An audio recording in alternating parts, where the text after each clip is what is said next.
तो आज प्रार्थना के कई सारे विषय है, तो प्रार्थना के बारे में कुछ मैं बात बताऊंगा आप लोगों को, जो मैंने कुछ पॉइंट आउट किया है उस समय के लिए। ओके, सबसे पहले हम लोग लूका की पुस्तक उसका 19वां अध्याय और उसमें 46 पंक्ति में हम लोग जाएंगे। Luke chapter 19 verse 46।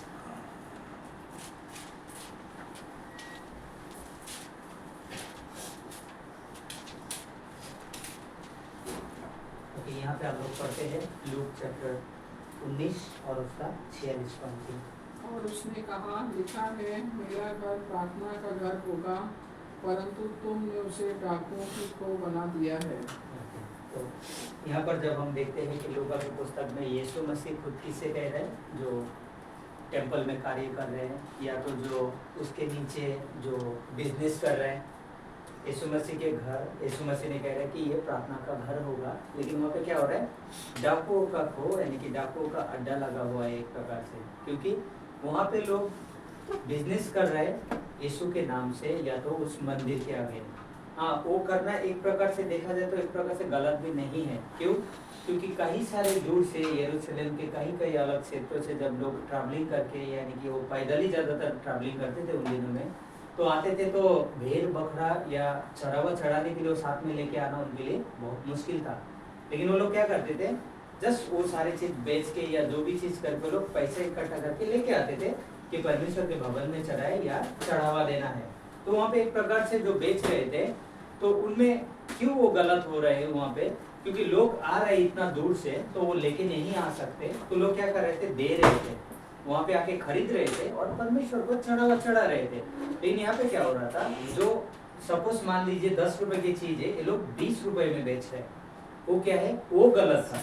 10 रुपए की चीज 10 रुपए में बेचना वो गलत नहीं है वहाँ पे, लेकिन 10 रुपए की चीज जब 20 रुपए में वहाँ पे बेच रहे हैं तो वो गलत है। यानी कि वो व्यवसाय कर रहे हैं वहाँ पे, जहाँ पे परमेश्वर का भवन है, जो कि उनको नहीं करना था।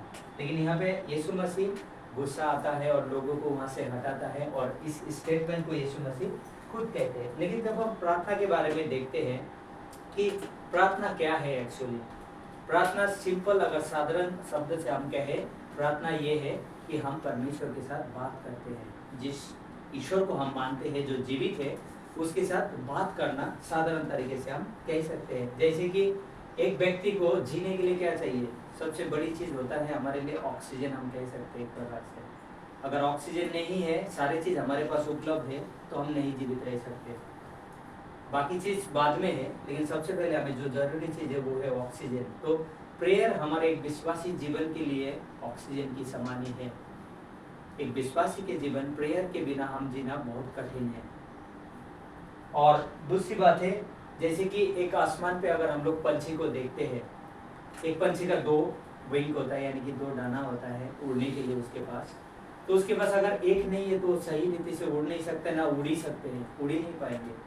तो हमारे विश्वासी के जीवन में तो एक पंछी के अनुसार अगर 2 विंग्स का मतलब होता है कि एक तो प्रेयर, एक वचन, परमेश्वर का जो जीवित वचन है वो, और प्रार्थना।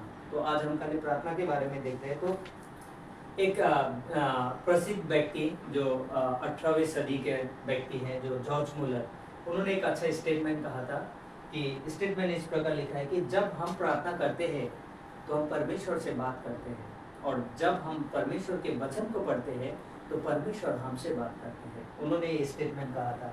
जब हम प्रेरितों की पुस्तक 12वें अध्याय में जाते हैं, वहाँ पे एक वचन को हम लोग पढ़ेंगे, लेकिन यहाँ पे घटना ये है कि पतरस बंदी गृह में है। उससे पहले एक व्यक्ति को ऑलरेडी राजा के द्वारा क्या करते हैं, मारा जाता है। और सबत के कारण, कुछ त्योहार के कारण क्या किया, सबत के समय किसी को मारते नहीं थे वो लोग, यानी कि जेल में भले रख देगा लेकिन उसको मार नहीं सकते थे जब तक वो कार्यक्रम पूरा ना हो। तो यहाँ पे प्रेरितों की पुस्तक और उसका 12वां अध्याय 5वां आयत को हम लोग खाली पढ़ेंगे। यहाँ पे इसमें इस प्रकार लिखा है, बंदी गृह में पतरस बंद था, परंतु कलीसिया उसके लिए लौ लगाकर परमेश्वर से प्रार्थना कर रही थी। यानी कि यहाँ पे हिंदी वर्ड जो लौ लगाकर आया है वो, यानी कि कंटिन्यू वो लोग क्या कर रहे हैं, समय और असमय हम कह सकते हैं कि वो कंटिन्यू क्या कर रहे हैं, उनके लिए प्रार्थना कर रहे हैं। कौन? कलीसिया, चर्च के लोग जो विश्वासी हैं। और पतरस वहाँ पे जेल में बंदी है और वहाँ पे कितने सारे पहरेदार है जो करीबन करीबन 3-3 घंटे का आई थिंक उन लोगों का वो होता था, समय होता था ड्यूटी का शिफ्टिंग, और 3 घंटे में 4-4 लोगों को पहरे में लगा हुआ है। और वहाँ पे परमेश्वर ने कलीसिया के लोगों को प्रार्थना को सुनता है और उस जगह में पतरस उस जेल से बाहर निकल पाते हैं, क्योंकि प्रार्थना में क्या है, सामर्थ्य। प्रार्थना जो विश्वासी लोग करते हो परमेश्वर सुनता है और उस प्रार्थना का उत्तर परमेश्वर देता है अपने समय में। और कुछ बाइबल हमें इस प्रकार कहते हैं कि मसीहों को प्रार्थना करने का आदेश दिया गया।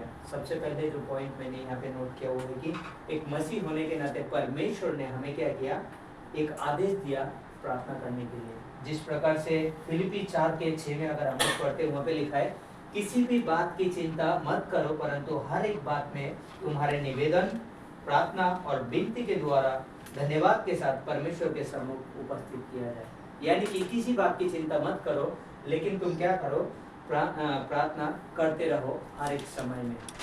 उसके बाद पहला थिस्सलुनी की पुस्तक 5:17 कहते हैं निरंतर प्रार्थना करते रहो। हमारे जीवन में क्या जरूरी है, हमें एक विश्वासी होने के नाते निरंतर हमें प्रार्थना करना चाहिए, चाहे वो समय हो चाहे वो ना हो, चाहे हमारे जीवन में कोई कठिनाई समय आए हो, चाहे हम आनंद में क्यों ना हो, हमारे जीवन में प्रार्थना मुख्य है और हमें करने की आवश्यकता है। दूसरा पॉइंट, प्रार्थना करने की अपेक्षा, यानी कि हमें प्रार्थना करने की अपेक्षा करना चाहिए। एफिसी 6:18 में लिखता है कि हर समय और हर प्रकार से आत्मा में प्रार्थना और विनती करते रहो और इसीलिए जागते रहो कि सब पवित्र लोगों के लिए लगातार विनती किया करो। पवित्र लोग कौन है? जो परमेश्वर को विश्वास करते, जो विश्वासी है वो पवित्र लोग हैं। तो उसके लिए क्या करो, हमें कहा गया है कि हम क्या करें, प्रार्थना उनके लिए करते रहे। तो आज हमारे पास इतने सारे पॉइंट्स है, राइट। ये कौन है? ये लोग ही है जो यहाँ पे लिखा है, सब व्यक्ति के बारे में ही दिया हुआ है कि व्यक्ति लोग किस तरीके से उनके लिए हम प्रार्थना कर सकते हैं। तीसरे पॉइंट में विश्वासियों को प्रार्थना करने के लिए हमें बाइबल प्रोत्साहित करता है। हम जो विश्वासी है, बाइबल हमें प्रार्थना करने के लिए प्रोत्साहित करता है। कोलोसियंस 4:2 यहाँ पे लिखता है, प्रार्थना में लगे रहो और धन्यवाद के साथ उसमें जागरूक रहो। यानी कि प्रार्थना में हम बने रहे और हम जागरूक रहे, यानी कि उसमें बने रहे, जागरूक रहे। किसके लिए? प्रार्थना करने के लिए। जैसे उदाहरण के तौर पे हम लोग देखते हैं अब्राहम, दाऊद, मूसा, उसके बाद एलिया, कई सारे व्यक्तियों को हम लोग देखते हैं पुराने नियम में। इवन सबसे बड़ा उदाहरण अगर हम लोग देखते हैं यीशु मसीह, वो स्वयं परमेश्वर था, स्वर्ग को छोड़कर अगर इस पृथ्वी में आया, उसको प्रार्थना करने की कोई आवश्यकता नहीं था। लेकिन बाइबल हमें कई सारे अलग अलग जगहों में गॉस्पेल की किताब जब हम पढ़ते हैं, कहते अपने चेलों को छोड़कर उसने पहाड़ पे गया और रात भर प्रार्थना में समय बिताया। क्यों?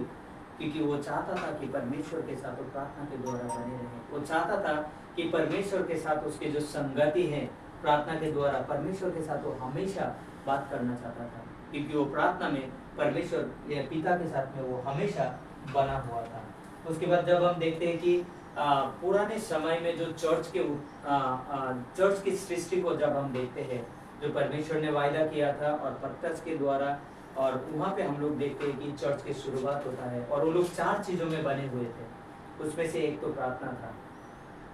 और एक व्यक्ति है एस.जे. गॉर्डन करके नाम है, उन्होंने इस प्रकार एक अच्छा स्टेटमेंट दिया। उस पुराने दिन के जो चर्च है, जो प्रार्थना में लगे थे, जो वचन में शिक्षा देने में लगे थे, रोटी तोड़ने में लगे थे और शिक्षा पाने, संगति रखने, रोटी तोड़ने और प्रार्थना में वो लोग क्या थे? लॉलिंग थे। अगर प्रेरितों की पुस्तक 2 अध्याय उसका 42 पंक्ति को हम लोग पढ़ते हैं, ये 4 चीज हमें वहाँ से मिलता है। तो एस.जे. गॉर्डन करके जो एक व्यक्ति है, उन्होंने कहा कि इस प्रकार लिखा है, मैंने स्टेटमेंट इंग्लिश में लिखा है, मैं हिंदी में भी बताता हूँ। Says early S.J. Gordon says, early church prayed 10 days and preached 10 minutes, 3,000 saved.